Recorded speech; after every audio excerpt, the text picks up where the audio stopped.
Welcome to our Season 2 closing reflection. Over the past few weeks, we have journeyed together through the Book of Ezra and selected passages from Psalm 119. Week by week, we have discovered that God's desire has never simply been to rebuild a building. His desire has always been to rebuild his people. Today we pause. We remember, we give thanks, and we allow the Holy Spirit to remind us of everything He has been building within us. Welcome to Grace Mantles.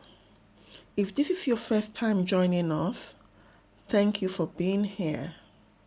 Throughout this season, we have followed one simple truth. Ezra shows how God rebuilds the house. Psalm 119 shows how God rebuilds the heart.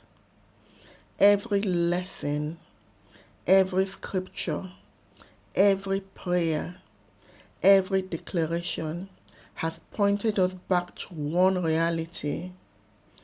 God is in the business of restoration.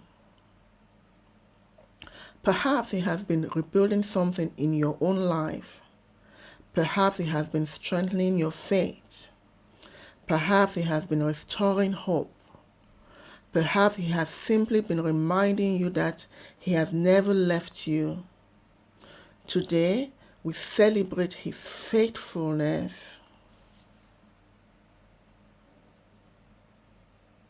Our journey began with names. Ezra chapter 2 reminds us that every returning exile mattered to God. The world may forget names, but God never does. Before God rebuilds our calling, He restores our identity. Our worth is not found in achievements. Our identity is not determined by our past. It is established by the God who knows us by name. Before the temple foundations were laid, the altar was rebuilt. That teaches us something powerful. God is not primarily interested in our success. He desires our worship. Worship always comes before achievement. A restored heart is first a worshiping heart. When worship is restored, everything else begins to find its proper place. The rebuilding was never easy. Opposition came. Discouragement came. Delays came. Yet God continued to speak through His prophets. He reminded His people that His purposes will stand. Many of us have faced seasons of delay, but delay is never the same as abandonment. God finishes what He begins. His faithfulness is greater than every obstacle we encounter. One of the greatest moments in Ezra comes when Ezra himself appears. Scripture tells us that he devoted himself to studying, practicing, and teaching God's word. Psalm 119 echoes that same truth again and again. God's word teaches us, corrects us, comforts us, guides us, strengthens us, revives us.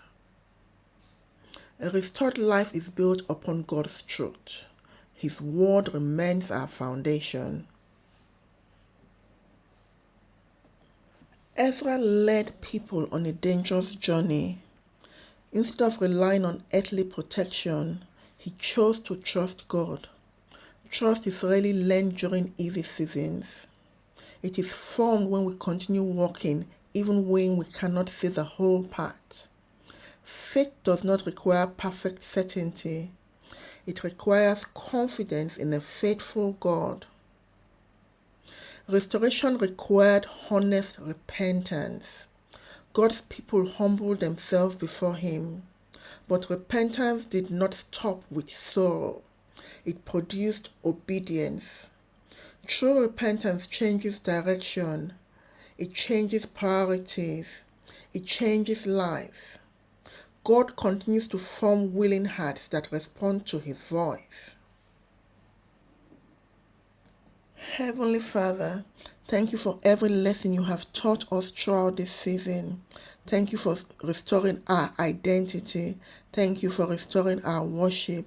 Thank you for strengthening us through perseverance. Thank you for giving us your word. Thank you for teaching us to trust you. Thank you for leading us into repentance. Thank you for producing obedience within us. Continue the work you have begun. Establish our hearts in Christ. May everything you have planted continue to bear fruit for your glory. In Jesus' name, amen. Let us declare God's truth together. God is restoring every area of my life. My identity is secure in Christ. My worship belongs to God alone. I will persevere through every season. God's word is my foundation. I trust God's faithfulness. I walk in repentance and obedience. The Holy Spirit is forming Christ within me. God's work in my life will be completed. I will continue walking with God every day. Restoration is rarely instant. Stone by stone, prayer by prayer, step by step, God rebuilds. He rebuilds broken places. He rebuilds forgotten dreams. He rebuilds weary hearts. He rebuilds faith. Throughout Ezra, we watch walls rise, altars rebuilt, the temple restored.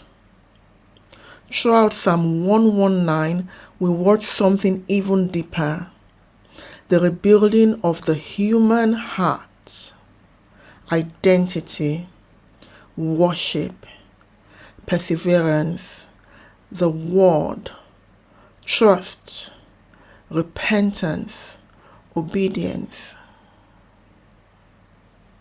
These are the stones God lays within every disciple. Because restoration is never only about what God builds around us. It is about what He builds within us. Remember this truth. Ezra rebuilds the house. Psalm 119 rebuilds the heart. And both are needed for restoration. Lord, thank you for walking with us throughout this journey. Seal every lesson within our hearts. Continue transforming us by your Spirit. May we never stop pursuing your presence. May your word remain our foundation. Lead us into the next season with expectation. In Jesus' name, amen. Thank you for joining me throughout this entire season. If these teachings have encouraged your walk with Christ, I pray they continue to strengthen you long after today's episode. Next week, we begin a brand new journey. The temple has been restored. The heart has been restored. But God's story of restoration is not finished. Together, we will open the book of Nehemiah and discover how God rebuilds the city. Until then, may the Lord bless you. May His word remain alive within you. And may His peace be with you always. God bless you.